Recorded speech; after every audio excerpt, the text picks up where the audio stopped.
The river doesn't move. That's the first thing you notice. No current, no sound.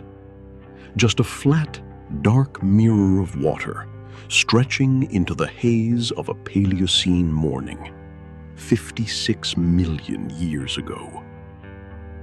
The second thing you notice, and this comes later, much later, is that the log you've been staring at isn't a log. It hasn't blinked. It hasn't breathed. It has been watching the far bank with a patience that has no name in any human language.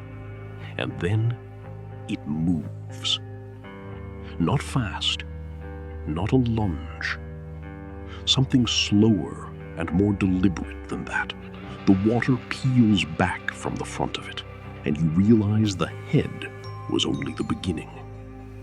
Behind it, the body keeps coming, and coming, and coming. The scale of it rearranges every assumption you had about what was safe and what was dangerous on this planet. This is 60 million years after the first snake ever drew breath, and evolution had spent all 60 million of those years building to this. When the asteroid hit 66 million years ago, it didn't just kill the dinosaurs, it killed a world. It deleted 75% of every species on Earth. It collapsed food webs. It shut down photosynthesis. It reset the entire game. And in the silence that followed, something else rose. Not the next ruler of Earth, the first one that survived it. Not a mammal, not a bird, not a successor waiting in the wings with a better design and a cleaner evolutionary history. Something older, something that had been waiting in the margins for 100 million years. Quiet and patient and cold-blooded. The largest snake that will ever live. The apex predator of a world still learning how to be alive again. Titanoboa. Here is what Earth looked like 66 million years ago, on the day everything changed. Full, dense, loud. 150 million years of Mesozoic refinement packed into every corner of every continent. The sky held pterosaurs with wingspans wider than small aircraft. The rivers ran with crocodilians. The plains shook under the weight of titanosaur herds that stretched beyond the horizon. And then, in less than a day, most of it was gone. The asteroid that hit the Yucatan Peninsula was roughly 12 kilometers wide. The energy released in the first hour exceeded every nuclear weapon ever built, detonated simultaneously. The impact winter lasted years. Ash and sulfur blocked the sun. Temperatures dropped. Photosynthesis slowed to almost nothing. The food web didn't collapse dramatically. It unraveled quietly. From the bottom, plants died first. Then the animals that ate plants. Then the animals that ate those animals. By the time the skies began to clear, the dinosaurs that had anchored every terrestrial food chain on Earth, the great herbivore herds, the apex predators that followed them, were gone. What remained was a world that looked like recovery, but felt like ruin. The forests were coming back, slowly, unevenly, in dense tangles of early tropical vegetation. Temperatures were rising. CO2 levels were climbing. The rivers were returning. Quiet, warm, empty. And in this regrowing world, the survivors were small. Mammals had existed through the entire Mesozoic, but never as anything significant, kept small by predator pressure. kept nocturnal by competition, kept marginal by a world that had no room for them. Among them, Purgatorius, one of the earliest proto-primates, a small tree-dwelling animal, weighing perhaps as much as a large mouse, scrambling through fallen logs, waiting for a world it didn't yet know was about to open up. Our ancestors were the scavengers in the walls, waiting for the thermostat to break so they could inherit the house. Crocodilians had survived. They always survive. But they were smaller than their Mesozoic relatives, scattered, still adapting. Birds were diversifying quickly, but nowhere near capable of filling the vacancy left by the great theropods. The forests were growing. The rivers were running. Life was returning. But the throne was empty. Every healthy ecosystem needs a check on everything else. A predator large enough, powerful enough, and consistent enough to regulate prey populations, shape the behavior of other species, and keep the entire web in balance. After the extinction, no single animal on Earth had grown into that role yet. The ecological vacuum wasn't just a gap in the food chain. It was an open invitation. And evolution never leaves an invitation unanswered for long. Titanoboa wasn't just a giant snake. It was the first apex predator of the new Earth. What answered the vacuum wasn't new. It wasn't an experiment. It was a body plan that had been working reliably for 100 million years. Refined, patient, and now suddenly free of every constraint that had kept it small. The snake. And not the kind evolution had ever tested at this scale. Here is the part most documentaries skip. They show you Titanoboa. They tell you it was enormous. They move on. But the question that actually matters, the question that changes how you think about evolution, isn't what Titanoboa was. It's why. Why did a snake grow to 13 meters and over 1,000 kilograms? Why not a crocodilian? Why not an early mammal? Why not a giant bird? The answer isn't predatory strategy. It isn't ecological opportunity. Not entirely. The answer is physics. The Paleocene epoch, the period immediately following the extinction, roughly 66 to 56 million years ago, was hot. Not summer in the city hot. Hot in a way that has no modern equivalent anywhere on Earth. Average temperatures in the tropics, 32 to 34 degrees Celsius, year-round, with no seasonal variation to speak of. Oceans warmer than today's hottest seas. Humidity so dense, the air was closer to steam than atmosphere. Now, here is the physics. Snakes are ectotherms, cold-blooded. Their body temperature is controlled by their environment, not by internal metabolism. In a cold world, this is a limitation. In a furnace world, it becomes something else entirely. The relationship between temperature and maximum body size in ectotherms isn't minor. It isn't a nudge. For every meaningful increase in ambient temperature, the ceiling on how large a cold-blooded animal can grow rises dramatically, because a larger body retains and distributes heat more efficiently and can sustain the metabolic processes that keep a huge animal functional. This principle explains why modern anacondas are largest in the warmest, lowest elevation river systems. It explains the size gradient of Nile crocodiles versus temperate zone relatives. But in the Paleocene tropics, this principle wasn't operating at the margins. It was running at maximum. And here is what maximum actually meant in practice.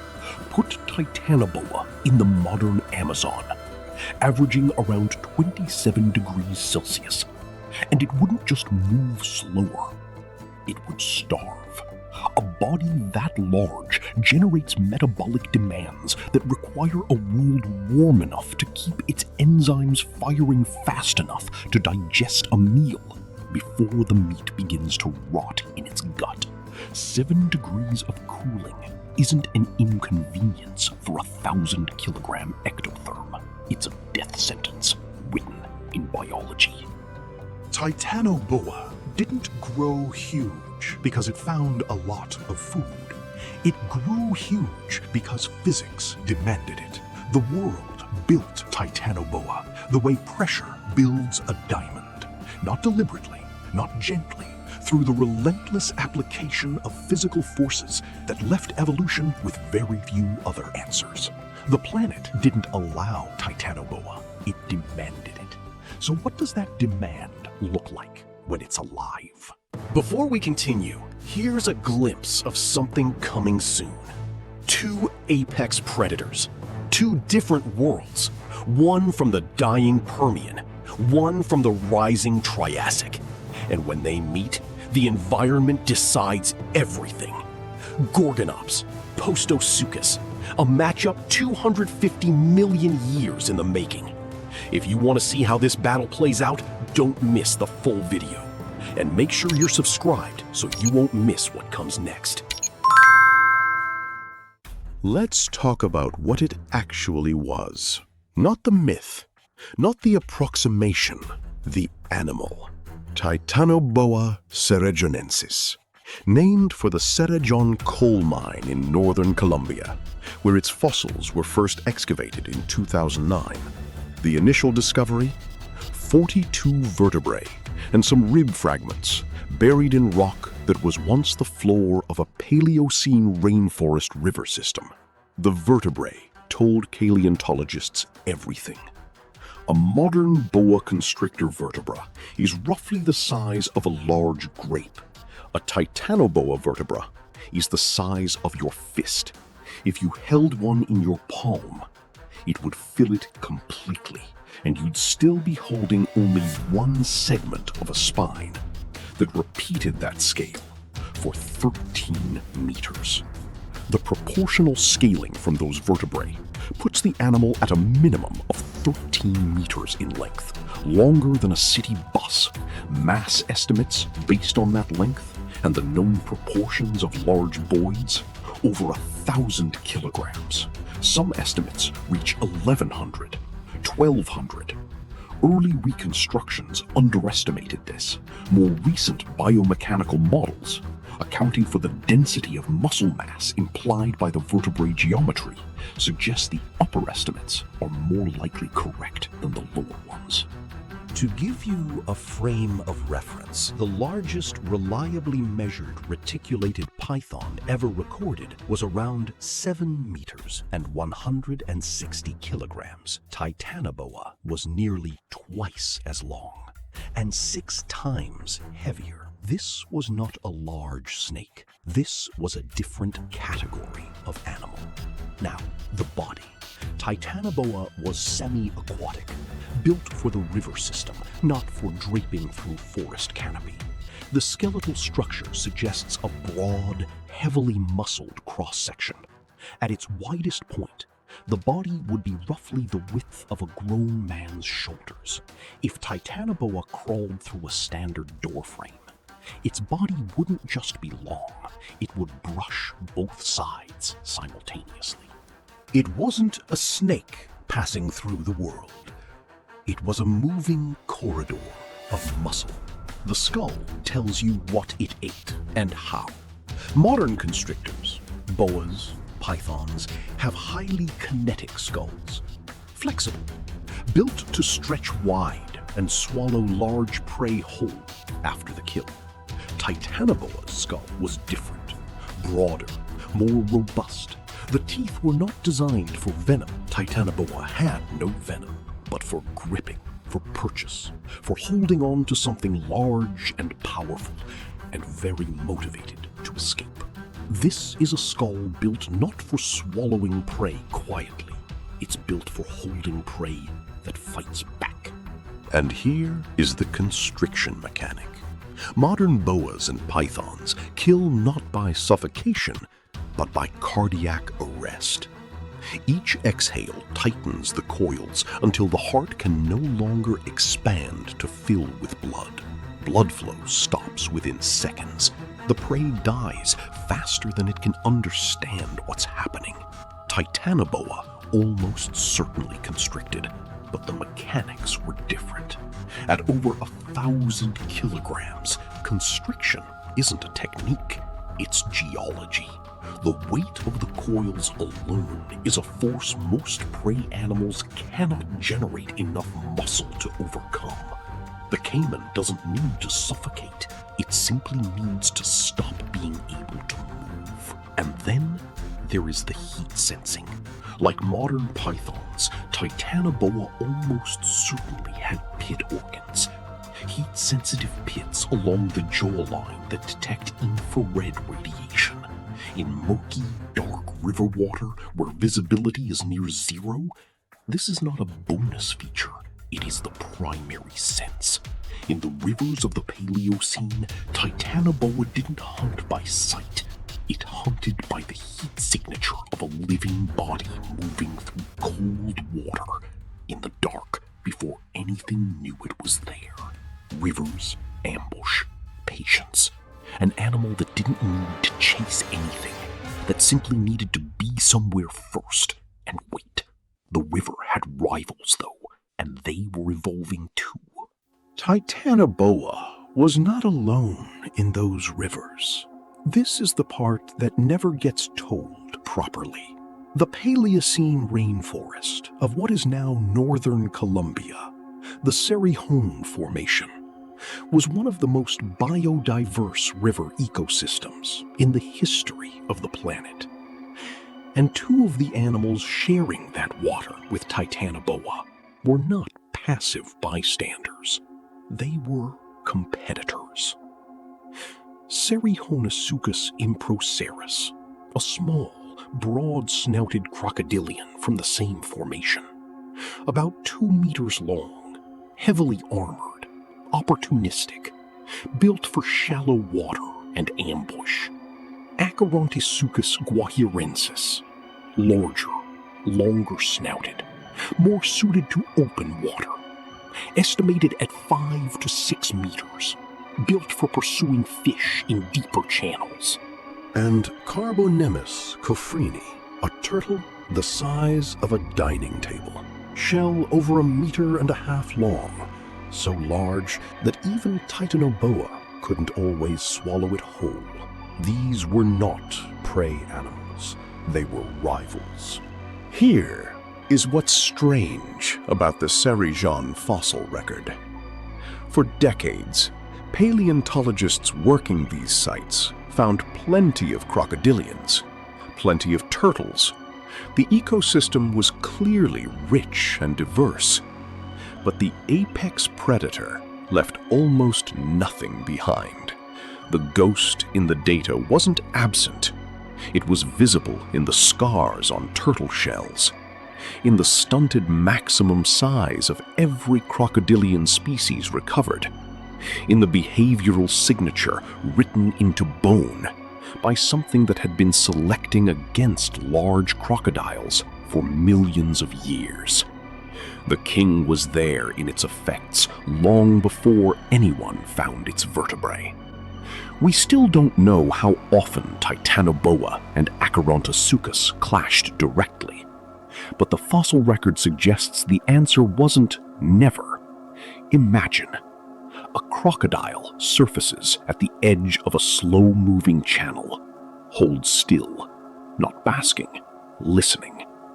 That quality of suspended alertness, that behavior of an animal that has learned, through millions of years of selection, that the surface of the water is not always safe. That is what an arms race leaves behind. The crocodilians of the Cerrejón were significantly smaller than their Cretaceous ancestors. The giant crocodilians that had shared rivers with dinosaurs, animals like Sarcosuchus, which reached 10 meters, were gone. What replaced them were these compact, armored, highly adaptable species. The working hypothesis, crocodilian size, was being suppressed not by climate, not by prey availability, by Titanoboa. But suppression creates pressure, and pressure creates adaptation. Armor thickened. Behavioral strategies shifted. Crocodilians moved to faster moving water, shallower channels, sections of river that a massive, semi-aquatic body found difficult to operate in. And Titanoboa adapted in response, grew larger, moved into deeper water. This is what an arms race looks like in the fossil record. Not weapons and counterweapons, behavior and counterbehavior. A constant, invisible negotiation between predators that shared a world and slowly partitioned it between them. Titanoboa didn't rule those rivers because nothing else lived in them. It ruled because everything else had been shaped, generation by generation, by what it cost to share water with something that large. The river belonged to Titanoboa, but even kings fall. The sun has been up for 2 hours. The river catches it in broken fragments. Light splintering through the canopy of giant palms, their roots reaching down into the water, creating a submerged labyrinth of shadow and cover. Nothing moves on the surface. 3 meters below, Titanoboa is still. This is not sleep. This is not rest. This is a behavioral state with no precise human equivalent. A suspension of everything non-essential. A zeroing out of movement and metabolic demand. While the senses remain fully open, it has already decided what belongs to the river. The heat pits along its jaw read the water. Cold current from the deeper channel. Warmer water near the bank. And then, slight, subtle. A thermal signature moving along the far bank. 3 meters down, picking its way through submerged roots. A crocodilian, 2 meters, moving slowly. Titanoboa doesn't rush. The massive head tracks the heat signature with a precision that requires no conscious calculation. Instinct, refined over 60 million years. The crocodile stops, surfaces briefly, looks left, looks right, descends again. It didn't see anything. It never does. The approach takes 11 minutes. Distance is the only defense, and distance always runs out. 12 meters, 10, 6, and here is where the hunt fails. The crocodile catches something, a pressure change, a chemical signal, some ancient alarm, and bolts into deeper water, into faster current, into the section of the river where maneuverability matters, and mass becomes a liability. Titanoboa doesn't follow. It stops, settles, resets. Another attempt. An hour later, a splash in the distance, a shadow slipping away into the current. This is the part no documentary lingers on long enough. The failure, the patience required to absorb a failed hunt and begin again without frustration, without altered strategy, without anything changing except the location. This is not a weakness. It is the entire strategy. 4 hours later, same bank, different animal. A large caiman, 3 meters, heavily armored, working the shallow root system. Slower, less attentive, focused on a fish it has pinned beneath a submerged root. The approach takes 7 minutes. The strike takes less than a second. Not a cobra's lightning snap, something different. A sideways surge, a hydrodynamic sweep, the full mass of the body driving the head forward like a landslide finding its path. The jaws close, not in a snap, but in a clamp. Absolute, immediate. The caiman twists, rolls, brings its full muscular power against the grip. It isn't enough.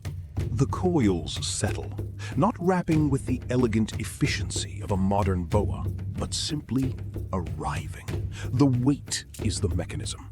The caiman's rib cage compresses.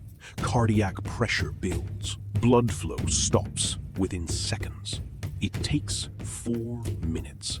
4 minutes of diminishing resistance, and then stillness.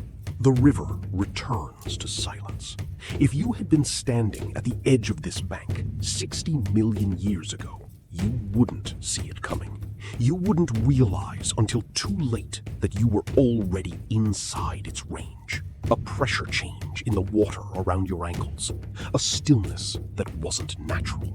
The understanding, arriving slightly too late to be useful, that something beneath you had already made its decision. But the river was only half the story. The world around it was stranger still. Step back from the river for a moment. Look at the world around it. The Cerrejón rainforest, the ecosystem Titanoboa dominated, was not a backdrop.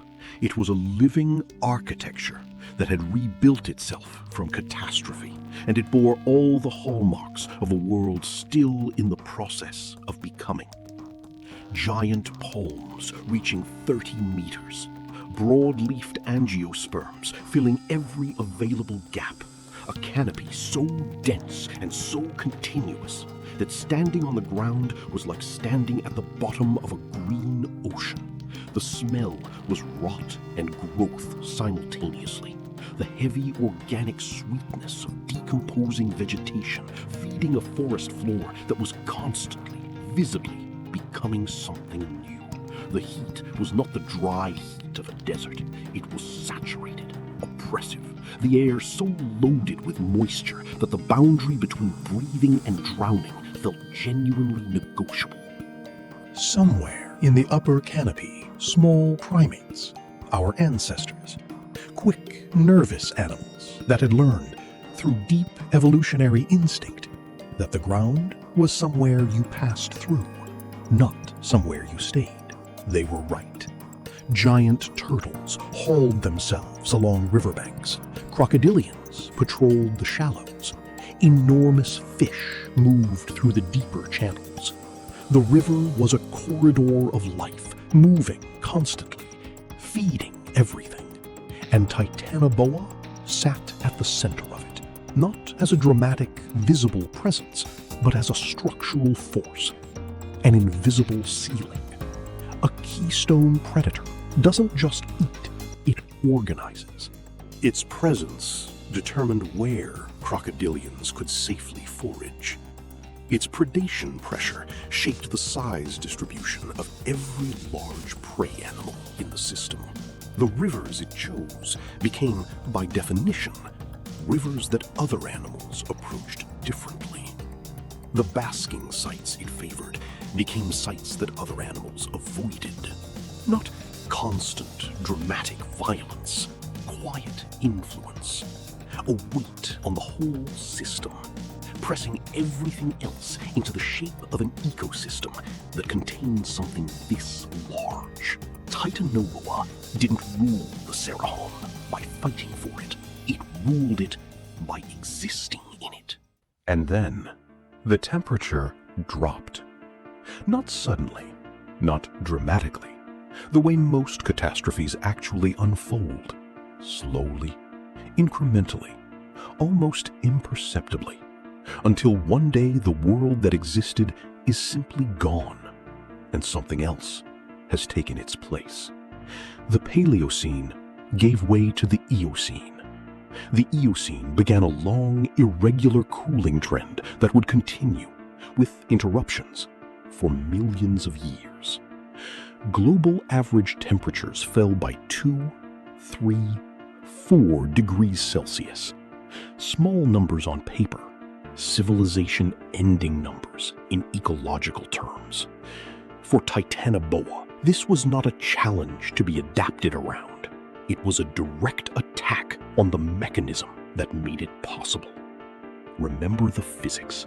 The relationship between temperature and ectotherm body size runs in both directions. Titanoboa's size had been made possible, made necessary, by the extreme warmth of the Paleocene tropics. As temperatures dropped, the thermodynamic logic that had produced an 1,100-kilogram snake began to reverse. A body that large in a world growing measurably cooler isn't dominant, it's expensive. The world that created Titanoboa was gone, and no amount of strength could bring it back. Meanwhile, the mammals were growing, slowly at first, then with increasing speed as cooling temperatures opened ecological niches that endotherms, warm-blooded animals capable of generating their own body heat, could exploit where ectotherms could not. The small, nervous primates in the canopy were diversifying. The shrew-like creatures on the forest floor were growing larger, bolder, filling roles that the post-extinction world had left vacant. The forests were changing too. The hyper-tropical tangle of the Paleocene was giving way to more structured, seasonal vegetation. Prey distributions were shifting. Crocodilians were diversifying, filling roles, growing into forms, pushing back into territories that Titanoboa had previously made uninhabitable for them. The specialization that had made Titanoboa the perfect Paleocene predator became, in a cooling world, the precise thing that made it impossible to survive. Titanoboa wasn't outcompeted. It wasn't out-evolved. It was outlasted. The world it had been built for ceased to exist. And unlike the mammals, unlike the birds, unlike the crocodilians, it had no mechanism to follow the world as it changed.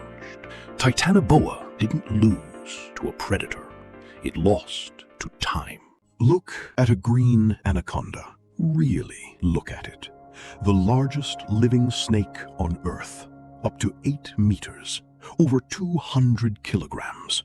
Semi-aquatic, river-dwelling, an ambush predator that uses the same thermal sensing, the same patient stillness in dark water, the same coiling mass as the mechanism of the kill. The anaconda is not Titanoboa, but it is carrying the same blueprint, the same answer to the same question. What is the optimal body plan for a large snake in a warm, river-based tropical environment? The Paleocene said 13 meters and 1,000 kilograms. The modern Amazon says 8 meters and 200. Same logic, different thermostat setting. Here is the thing about that thermostat. In today's cooler world, Titanoboa couldn't survive. The metabolic math doesn't work at modern temperatures. The enzymes can't keep up. The body is too expensive to run. But if the tropics ever returned to Paleocene temperatures, if CO2 continued climbing, and the wet tropics pushed back toward 33, 34 degrees Celsius year-round, the blueprint is still there. The body plan that produced Titanoboa hasn't been deleted from the biological record. It's been turned down. And look at the crocodilians. A modern Nile crocodile hauling itself into deep water, watching a far bank with flat, patient eyes. That particular quality of stillness, of reading a river for pressure changes and thermal signatures before committing to anything, was shaped in part by millions of years of sharing waterways with something large enough to hunt them. The Paleocene ended. The super greenhouse faded. The forest changed. The planet became something that no longer had room for a snake that weighed as much as a car. But the shadow didn't vanish. It contracted. It adapted. It survived. In smaller forms, in warmer pockets, in river systems, where the thermodynamic logic of the Paleocene still just barely holds. The age of giants ended long ago. The shadow of Titanoboa never left the water. It just got smaller